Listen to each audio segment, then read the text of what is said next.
hewan yang halal untuk dijadikan makanan.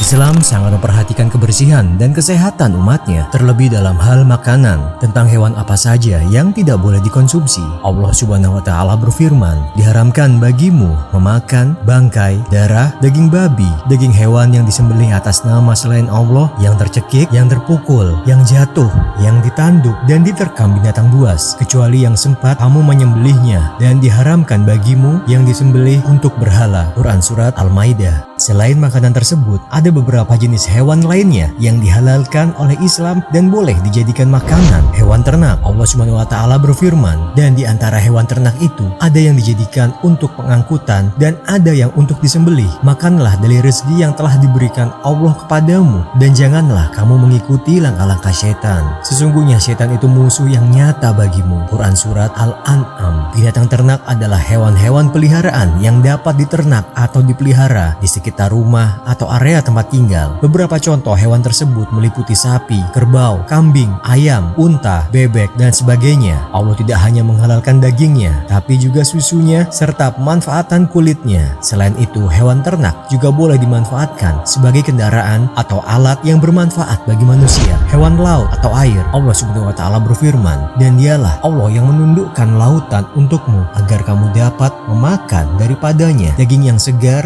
dan kamu mengeluarkan dari lautan itu perhiasan yang kamu pakai, dan kamu melihat bahtera berlayar padanya, dan supaya kamu mencari keuntungan dari karunia-Nya, dan supaya kamu bersyukur." Quran Surat An-Nahl. Binatang yang ada di laut atau ada di air seperti di danau, sungai, tambak, dan sebagainya adalah hewan yang halal untuk dikonsumsi. Hewan berdasarkan dalil khusus. Dalam hadis lain yang diriwayatkan dari Jabir bin Abdillah yang menceritakan, "Kami pernah bersafar bersama Nabi SAW dan kami makan daging kuda dan minum susunya." Hadis riwayat Ad-Daruqutni, Al-Baihaqi, An-Nawawi mengatakan sanadnya syahih. Belalang merupakan jenis serangga. Dalam keadaan mati, ia termasuk ke dalam kategori bangkai yang halal dikonsumsi, seperti halnya ikan. Secara khusus, Al-Quran tidak menyebutkan keharaman belalang. Namun, hadis dari Ibnu Umar radhiyallahu anhu menyatakan bahwa belalang termasuk hewan yang boleh dikonsumsi. "Dihalalkan bagi kami 2 bangkai dan 2 darah. Adapun 2 bangkai yang dihalalkan ialah